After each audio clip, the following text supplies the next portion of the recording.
pour remplir Parcoursup, il faut écrire une lettre de motivation, préparer un CV, remplir sur une plateforme tout un tas d'informations. Et là aussi, il y a besoin d'un accompagnement. Et c'est pas pareil quand on a ses parents autour, des gens qui peuvent nous aider, et un élève qui, au contraire, va se retrouver plutôt livré à lui-même face à ces questions-là. Alors beaucoup de lycéens et de parents de lycéens entrent dans une phase de stress avec Parcoursup. Et il est vrai que s'orienter quand on a 17 ou 18 ans et qu'on pense qu'on joue sa vie rend la démarche encore plus angoissante. C'est pour cela que la Fondation a décomposé la démarche d'orientation en 5 étapes qui, je pense, peuvent améliorer la compréhension des jeunes et de leurs parents. Donc la première, c'est d'abord de se connaître. Qui est-on? Plutôt créatif, dans le contrôle, est-ce que j'ai des intelligences multiples, etc. La deuxième étape, c'est d'évaluer son potentiel, c'est-à-dire ses notes, et découvrir les études auxquelles on peut prétendre. La troisième étape, c'est de découvrir les métiers qui correspondent à ces études. Quel va être mon quotidien? Après le quotidien des études, il faut quand même savoir sur quoi cela débouche et quel type de métier. La quatrième étape, c'est de se renseigner. En effet, les études visées et les organismes de formation sont multiples. Il faut absolument savoir si ces organismes sont reconnus par les métiers que l'on vise. Ça veut dire que non seulement il faut parler à des étudiants, ou encore mieux à des professionnels. Enfin, la cinquième étape, c'est de trouver l'établissement de formation qui correspond à mes attentes. Parcoursup, c'est une étape très importante pour nos élèves de terminale. On en parle beaucoup depuis le début de l'année, donc presque ils attendent ça avec impatience.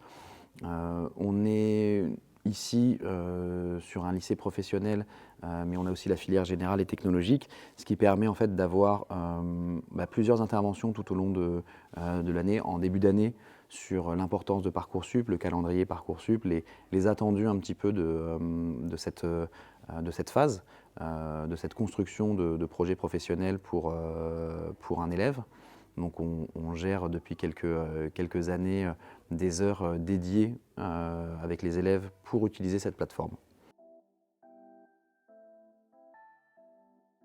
Il y a 2 ans, j'étais en bac pro commerce et franchement le Parcoursup, on s'en rend pas compte mais on n'a pas le temps d'y réfléchir.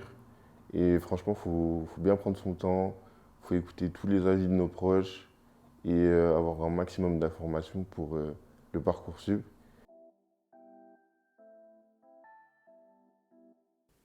Disons qu'en terminale, on a certains élèves qui découvrent un peu la construction de leur parcours professionnel, la construction de leur parcours d'orientation.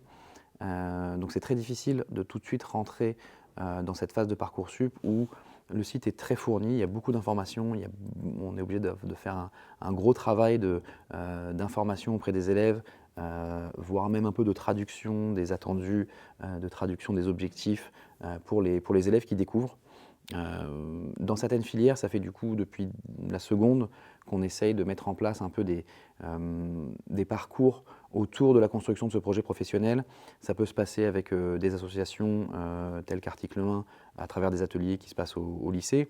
Ça peut se passer aussi à travers des heures spécialement dédiées à la construction de ce parcours professionnel, donc dès la seconde, pour que l'élève ne découvre pas en terminale la plateforme et qu'il puisse avoir un peu toutes les armes pour se lancer sur cette plateforme. Vous allez sur le site et il y a des gens qui ont fait des diplômes et vous pouvez leur poser des questions. Et franchement, c'est très utile. Comme ça, vous aurez un maximum d'informations.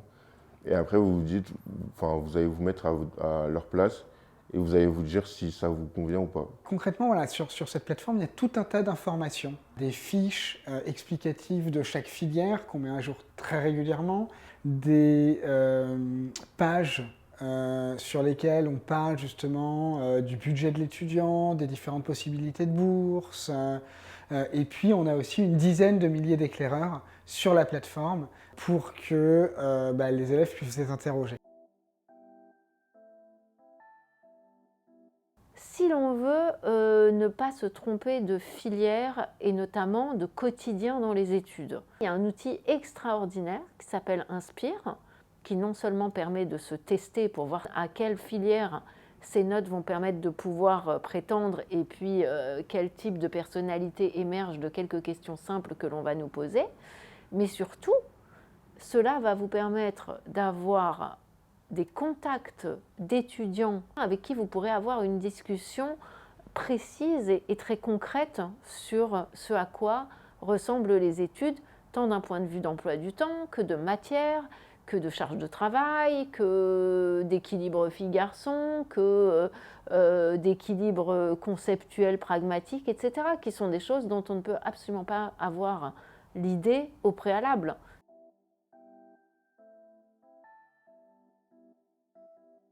Le fait de pouvoir mettre en place des ateliers dès la seconde pour que les élèves aient une continuité dans ce qui peut leur être proposé au niveau de leur construction, de la construction de leur parcours, permet en terminale d'arriver avec une base un peu plus solide et je peux conseiller à un élève de se tourner vers l'association pour aller chercher un mentor étudiant, pour aller chercher des informations sur leur site.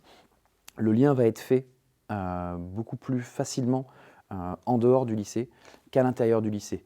On a encore besoin au lycée d'avoir des outils un peu plus accessibles que Parcoursup pour pouvoir travailler ces projets d'orientation.